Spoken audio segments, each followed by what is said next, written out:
Hello and welcome back to the Spiritual Shitshow. My name is Julie Wynn, and oh my gosh, are you feeling these deep shifts and changes?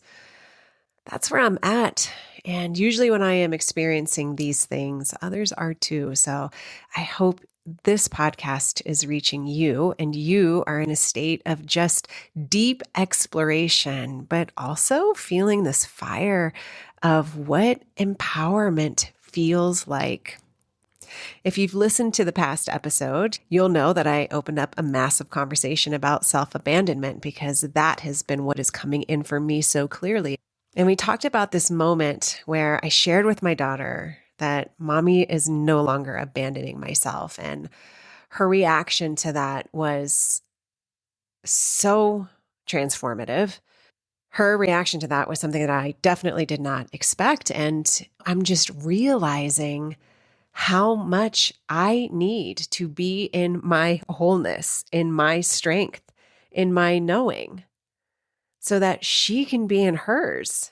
And I want to go a little bit deeper today because when we talk about no longer abandoning ourselves as women, what we are actually talking about is something much larger than a single relationship dynamic.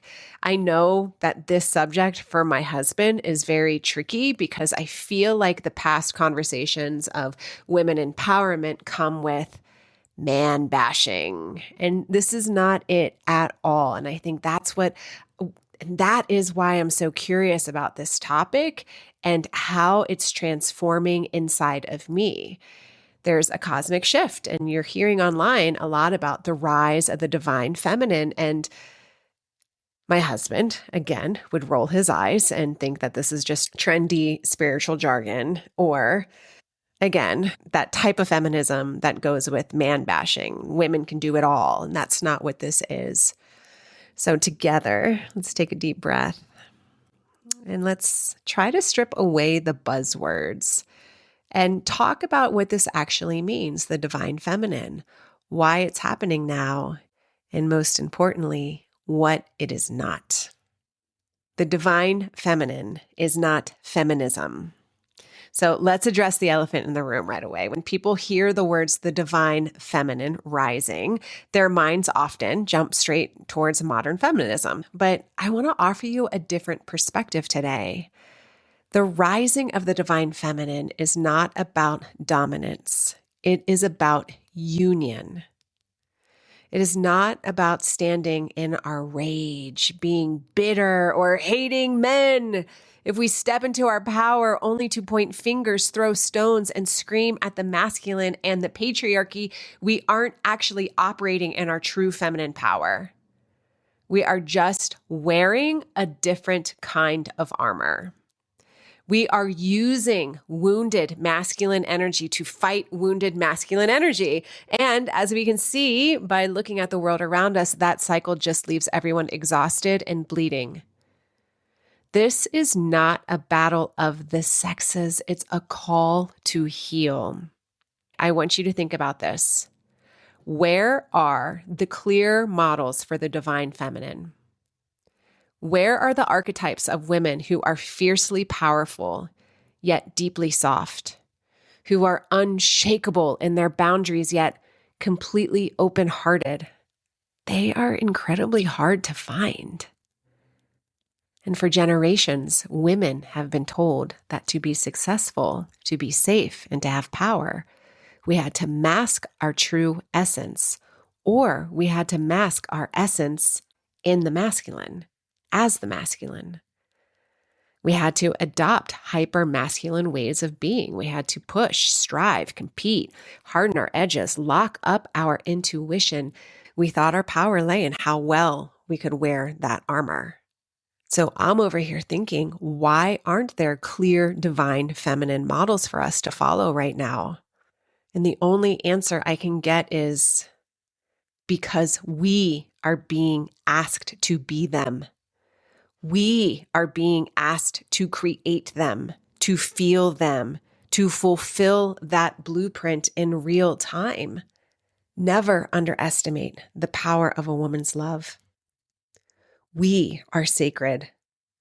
And as the old saying goes, We are the ones we have been waiting for. The universe is calling us to drop the armor, stop carrying the distorted masculine way of doing things, and remember who we actually are. Here is the beautiful sacred truth of what is happening on a spiritual level. The divine feminine is rising so that she can stand as an equal counterpart to the divine masculine. Think about the yin and the yang. They are not in competition. One does not try to conquer the other. There are two halves of a whole dancing in perfect fluid harmony. The masculine energy in our world have a tremendous amount of healing and heavy lifting to do right now.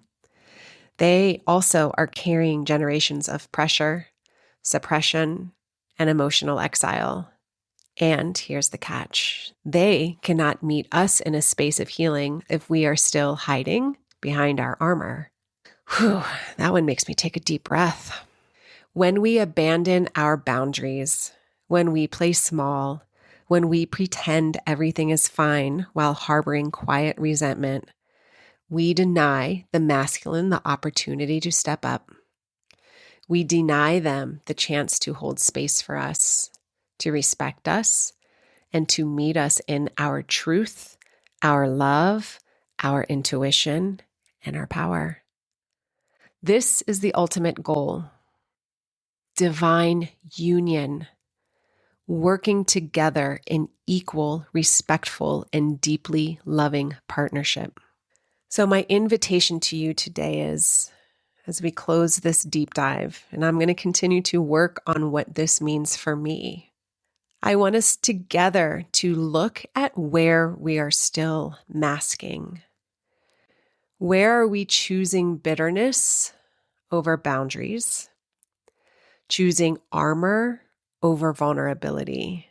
And I know I am practicing, not shrinking. And so the next time you feel the urge to shrink, or to stay quiet, or to match anger with anger, remember, you are a part of a sacred lineage that is rebuilding the balance of this world. Step into your softness. Stand in your truth. Do not be afraid of your immense loving power. We are being asked to be the living archetype of the divine feminine. Thank you so much for listening to part 2 of this journey. If this episode spoke to your soul, please share it with a sister who needs to hear it today. And until next time, keep standing in your sacred light, your love, your power, your gifts, your magic.